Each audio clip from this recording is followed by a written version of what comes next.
Mesdames, Messieurs, bonsoir. À la une de l'actualité, Eric Kumba, conseiller stratégique de l'Alliance du fleuve Congo de Corneille Nangaa, a été arrêté ici à Kinshasa par les services spéciaux. Ce dernier est passé aux aveux en citant nommément ses complices politiques et militaires, à suivre dans ce journal. Et puis la journée de demain, samedi, sera chômée et payée sur toute l'étendue de la République. Et pour cause, la date du 6 avril va désormais marquer la lutte du combat mené par Simon Kimbangu pour l'émancipation de l'homme noir face à la colonisation. Dans ce journal, vous suivrez quelques réactions. Voilà tout pour les titres. Mesdames, Messieurs, bienvenue aux 23h. Je l'ai dit, arrêté depuis quelques semaines et présenté ce vendredi à Kinshasa par les services spéciaux, Eric Kumba, conseiller stratégique et politique de l'Alliance du fleuve Congo, un mouvement que dirige Corneille Nangaa, ancien président de la CENI, est passé aux aveux en citant nommément ses complices politiques et militaires. Suivez ce reportage.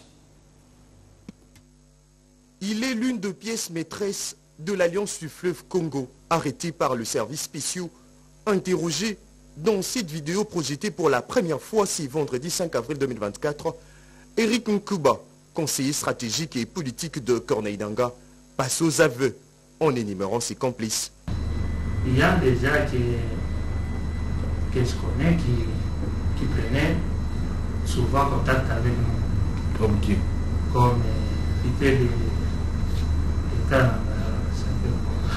de Claudel Baya.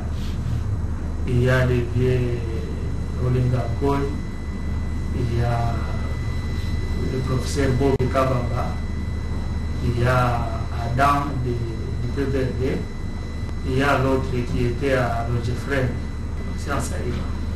On parlait avec lui, il était à Tanzanie. Il disait non, il m'a dit c'est quoi ça m'a fait que l'eau on n'a pas d'exchange en Tanzanie, c'est Saïd. Côté militaire, non, on n'avait pas de contact militaire. C'est lui qui avait les contacts militaires, c'est pas nous, c'est le général John Lumbi. On parlait avec lui et l'ancien président Joseph Kabila. Ces clichés démontrent à suffisance son appartenance à l'Alliance du fleuve Congo et à Corneille Nangaa. Mise à la disposition de l'autorité compétente, son arrestation traduit la volonté de Kinshasa de mettre fin à l'insécurité, aussi mettre hors état de nuire certains Congolais membres de mouvements terroristes qui massacrent et tuent de populations dans l'est de la RDC. Ouverture officielle d'une série des conférences débats conformément à l'ordonnance présidentielle portant sur la conscience africaine et le combat de Simon Kimbangu. Plusieurs invités de toutes les catégories, parmi lesquels des députés nationaux, notables nés Congo et professeurs de différentes universités, ont pris part à ce rendez-vous organisé par l'Union des nationalistes congolais. Reportage. Il s'agit d'une cérémonie d'ouverture officielle d'une série de conférences débats conformément à l'ordonnance présidentielle portant sur la conscience africaine et combat de Simon Kimbangu. Plusieurs invités de toutes les catégories, députés nationaux, provinciaux, notables nés Congo, professeurs de différentes universités, conseillers du chef de l'État et étudiants.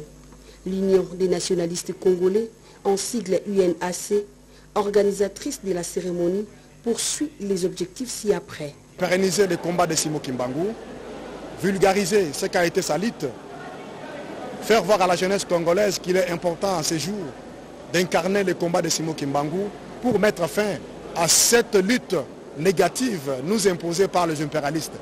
Nous continuerons à organiser des conférences et ateliers s'il le faut sur toute l'étendue de la République, pourquoi pas aller au-delà du pays pour vulgariser, comme je venais de le dire, les combats et la lutte de Simon Kimbangu. Il est question ici de penser à nos acquis, à laisser comprendre que Simon Kimbangu est l'initiateur du fameux concept sauvegardons les acquis. À l'époque, lorsqu'il exhortait les Congolais de l'époque de sauvegarder ce que nous avons pour enfin réserver un futur meilleur à la génération future.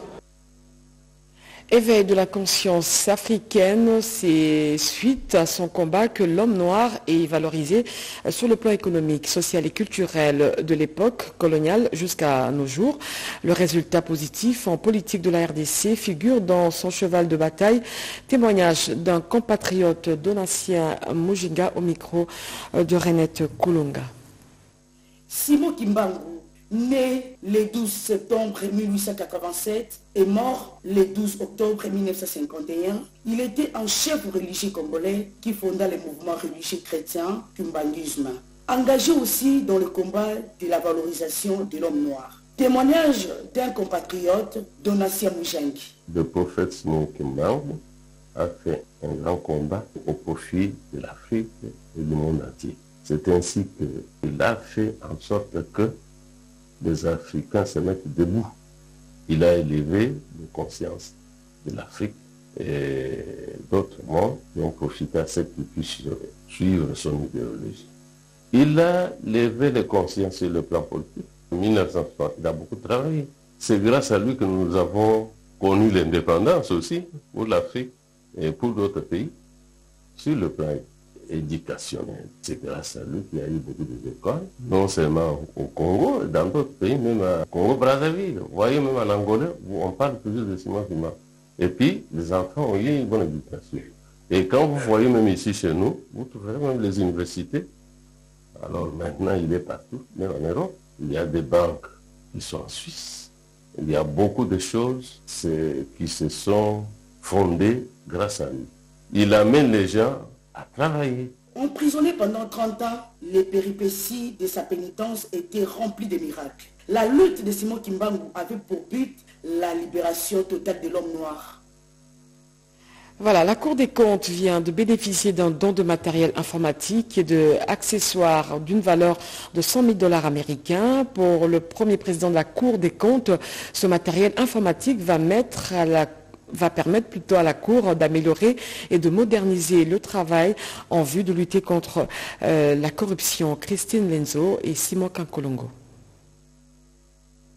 La Cour des comptes a une lourde mission légale de vérifier, instruire et de juger les comptes des services de l'État.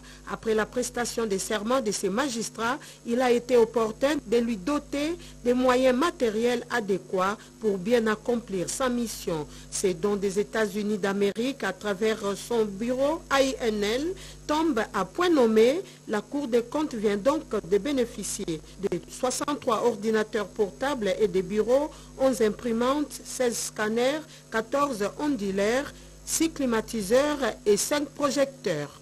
Ce don fera progresser les efforts de la Cour des comptes pour soutenir l'état de droit et la lutte contre la corruption.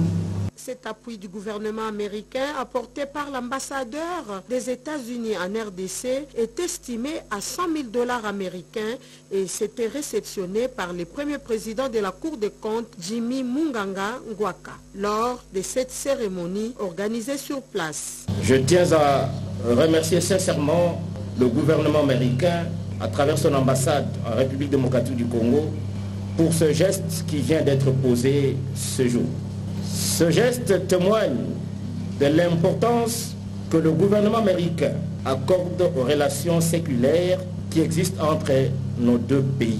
Occasion pour le premier président de la Cour des comptes de remettre à l'ambassadeur des États-Unis en RDC comme cadeau la loi organique portant organisation et fonctionnement de la Cour des comptes. Sachez aussi que l'ambassadeur du Japon en RDC a reçu le député national Guy Mafuta qui a fait un plaidoyer en faveur de la jeunesse congolaise, plus particulièrement de la jeunesse de Chikapa pour des projets sociaux. Regardez.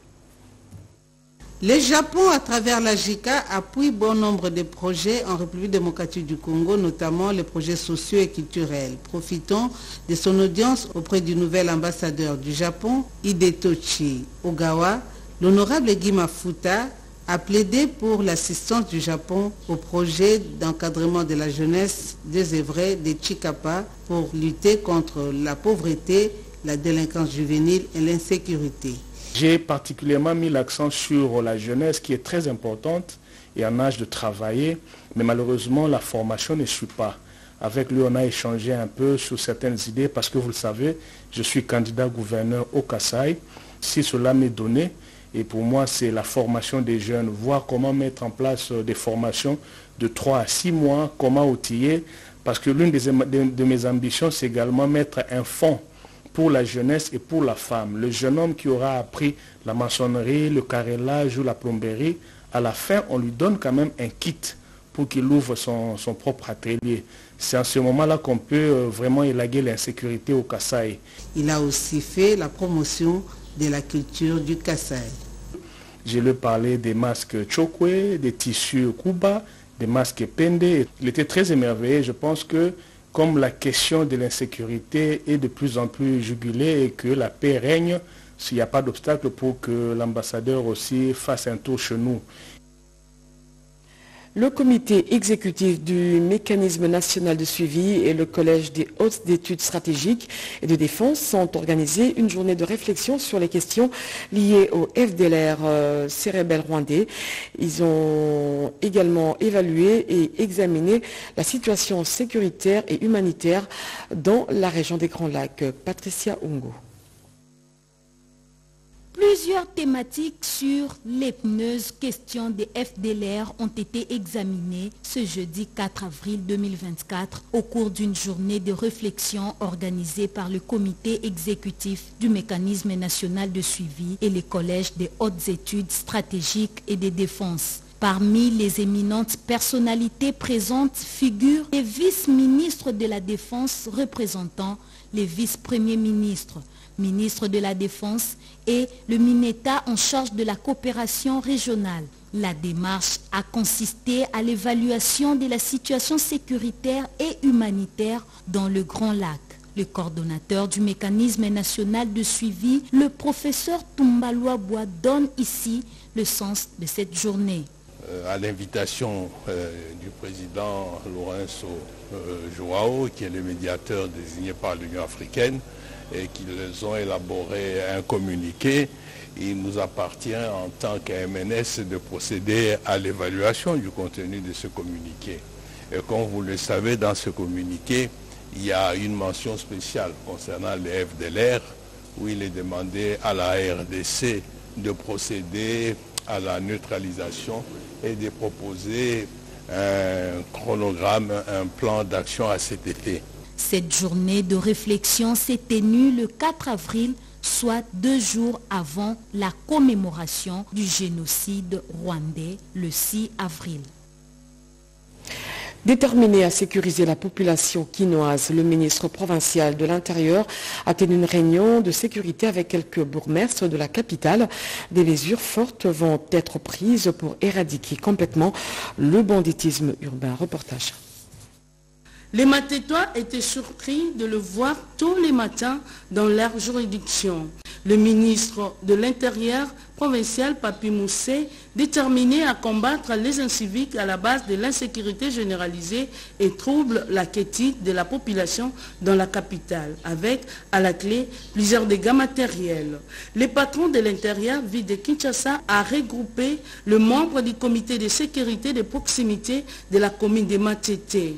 Ils ont relevé des préoccupations relatives au fonctionnement de leur parquet, l'organisation et les modes opératoires de ces bandits urbains.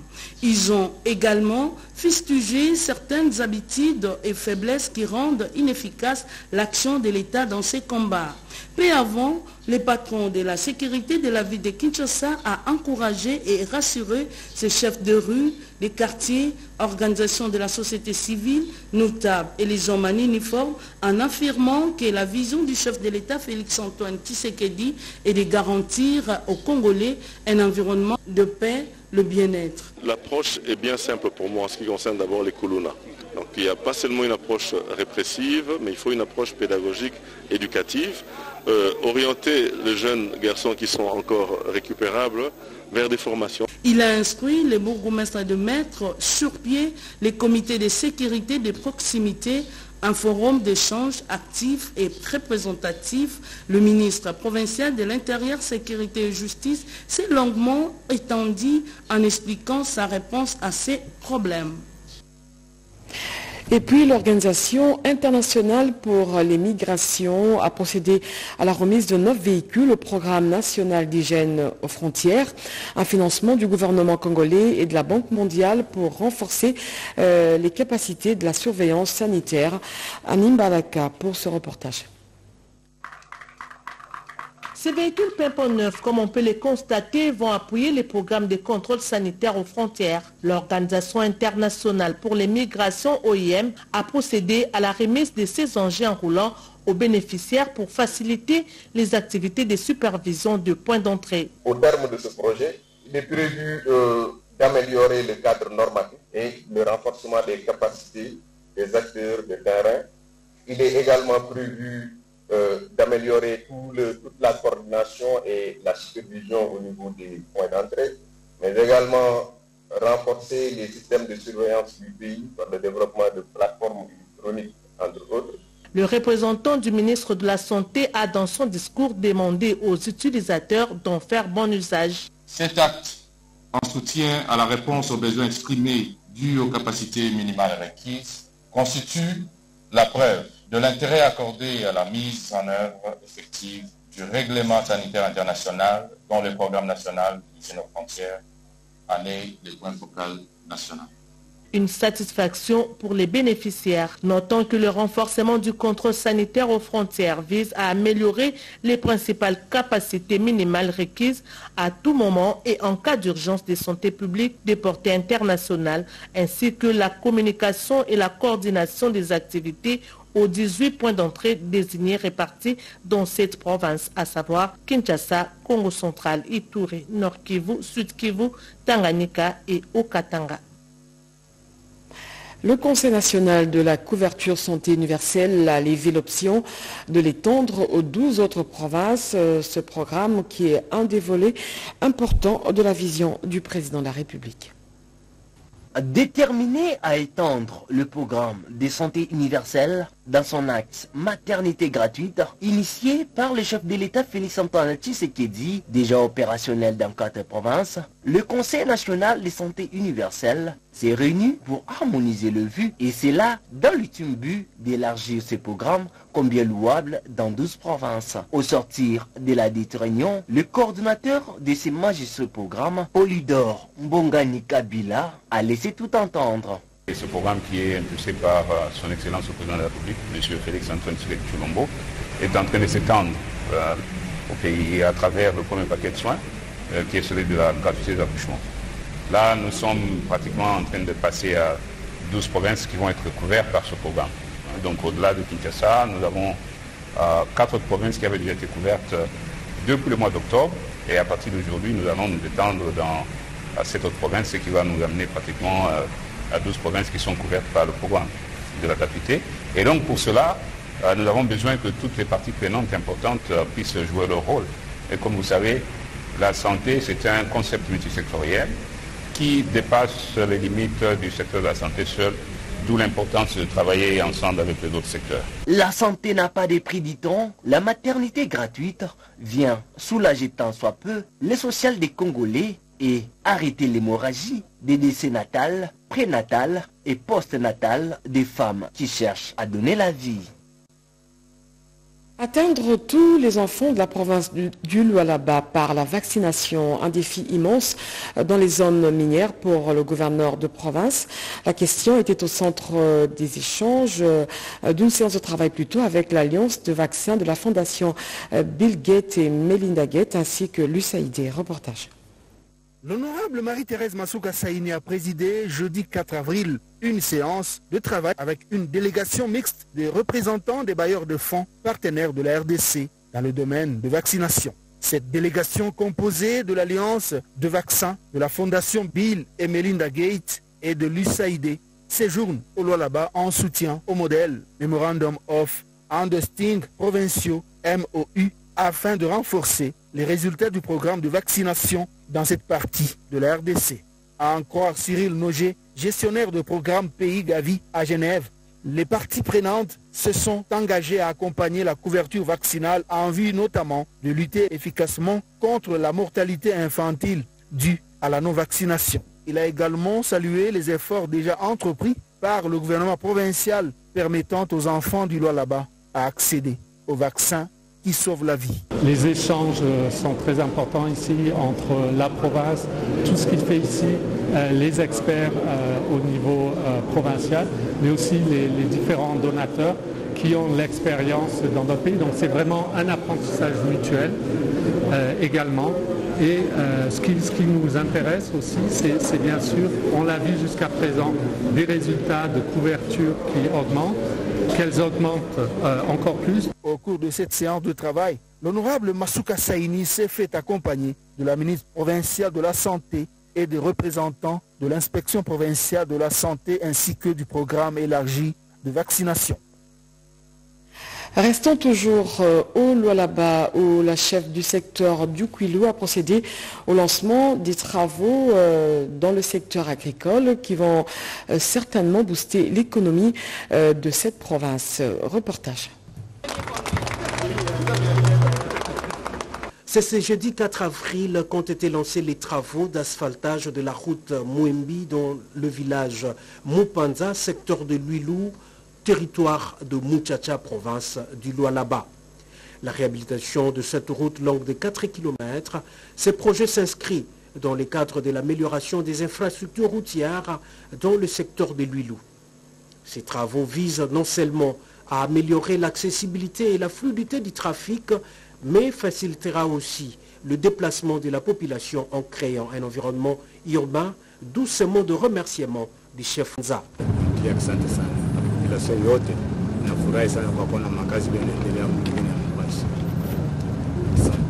L'ingénieur de l'entreprise qui exécute ces travaux rassure quant à la durée des 90 jours de travaux. On va se faire en 4 étapes. La première étape, c'est le traitement de la plateforme. Et la deuxième, c'est la couche de base qu'on va poser en latérite, épaisseur 25 cm. Et la troisième, ça serait l'asphaltage. Et la quatrième, ça serait l'assainissement ou les caniveaux. Et le délai est de 90 jours. Il convient de signaler que la modernisation de ces infrastructures routières répond au mot d'ordre de la gouverneure de province Fifi Masuka Saini qui tient à concrétiser la vision du chef de l'État en cette matière. Voilà, vous avez corrigé avec moi qu'il s'agissait du lancement des travaux de réhabilitation des infrastructures routières dans la province du Lualaba. Et puis pour lutter contre la délinquance juvénile et l'insécurité, la plateforme des jeunes réserves de la République a lancé une campagne de révolution patriotique dénommée Zéro traite, Zéro Kuluna Soufachi. Les jeunes ont été invités à un éveil patriotique sur la situation d'agression rwandaise. Reportage. La jeunesse congolaise est déterminée à collaborer avec les services de sécurité pour mettre fin à toute forme de déstabilisation de la République démocratique du Congo dans son intégrité. Nathanaël Atibou Katamea, président du Conseil national de la jeunesse et coordonnateur national de la réserve de la République, l'a dit lors du lancement de cette seconde phase de la campagne de la révolution patriotique Zéro traître, Zéro Kuluna Soufachi. Aujourd'hui, nous sommes agressés par les Rwandais. Aujourd'hui, nous sommes menacés et nous avons un nombre très élevé de traîtres au sein de notre armée, au sein de la classe politique, dans nos familles, nos amis, dans les réseaux sociaux aujourd'hui qui travaillent contre la République. Et donc, il est de la responsabilité de la jeunesse de se lever. Nous, en tant que jeunes, nous devons nous lever maintenant. Nous devons agir maintenant ou jamais nous n'aurons que nos yeux pour pleurer. Voilà pourquoi nous nous sommes levés pour dire Zéro Kuluna, pour dire Zéro traître Soufachi. Au cours de cette rencontre, les jeunes participants ont été mobilisés à prendre à bras le corps la situation d'agression rwandaise dont la République démocratique du Congo fait face et former des groupes de vigilance dans toutes les provinces et territoires afin de soutenir les forces armées et de sécurité à combattre toute instrumentalisation de la jeunesse congolaise pour le fin nuisible à la nation, ainsi qu'à établir d'étroites collaborations entre les jeunes et les forces armées, les services de sécurité et surtout à inculquer l'amour de la patrie. Le gouverneur de la province du Kasaï central a procédé au lancement des travaux d'élaboration du projet de l'édit portant reddition des comptes budgétaires pour l'année 2023. John Kabea Chikai, c'est lui le gouverneur. Suivez donc ce reportage. Une commission mise en place par l'arrêté du gouverneur de la province, John Kabea Chikai, s'attelle aux travaux de l'élaboration du projet de l'édit portant réduction des comptes du Kasaï central pour l'exercice 2023 clos. C'est le ministre provincial des Finances, Dimo Mukenge, qui a présidé au nom du gouverneur de province la cérémonie d'ouverture des 10 travaux à Kananga. Dans ce moment de circonstances, il a remercié les projets d'amélioration du recouvrement des recettes et de gestion des dépenses, en sigle projet encore, dont l'appui logistique a permis la tenue dans un climat bon enfant de cette activité. Auparavant, le professeur José Moine, coordonnateur provincial du projet encore, a expliqué aux participants l'importance des travaux de l'élaboration du projet de reddition des comptes du Kasaï central pour l'exercice 2023. Pour sa part, le conseiller du gouverneur de province en matière de finances, M. Bakenge, qui coordonnait les 10 travaux, l'activité du jour était d'une importance capitale parce qu'elle permettait à l'assistance d'évaluer de manière objective l'application des budgets 2023. Notons que les participants à ces assises, conformément à l'arrêté du gouverneur de province, sont issus des cabinets du gouverneur, des ministres, des services d'assiette et de la société civile. Clôture du mois dédié à la femme à la Commission nationale de la prévention routière. Cela n'arrive pas tous les jours. Les femmes de cette structure ont été déployées sur le boulevard du 30 juin pour réguler la circulation. Cédric Kenena. Elles étaient toutes sur le boulevard du 30 juin pour réguler la circulation. Avec beaucoup de pédagogie, les piétons ont été renseignés sur comment traverser, quand et suivant quels panneaux de signalisation. Les femmes de la Commission nationale de prévention routière ont clôturé leur mois de mars sur cette note. Dieu a fait grâce que nous puissions être là pour prévenir, pour montrer aux piétons comment il faut traverser, comment il faut stationner pour prendre les clients. Voilà pourquoi nous sommes là, pour prévenir aux accidents, pour dire à nos femmes, nos enfants, nos maris, nos frères et sœurs, comment il faut traverser, comment il faut marcher sur la chaussée pour ne pas pleurer. Nous en avons assez de pleurer à tout moment. Voilà notre travail sur la chaussée aujourd'hui. Un moment de convivialité, d'échange sur ce que fait réellement la femme de la CNPR et son avenir. Voilà, c'est sur ces belles images de ces femmes braves que nous clôturons ce journal. Merci de l'avoir suivi. Tout le plaisir était pour moi de vous l'avoir présenté. D'ici là, portez-vous bien. Au revoir.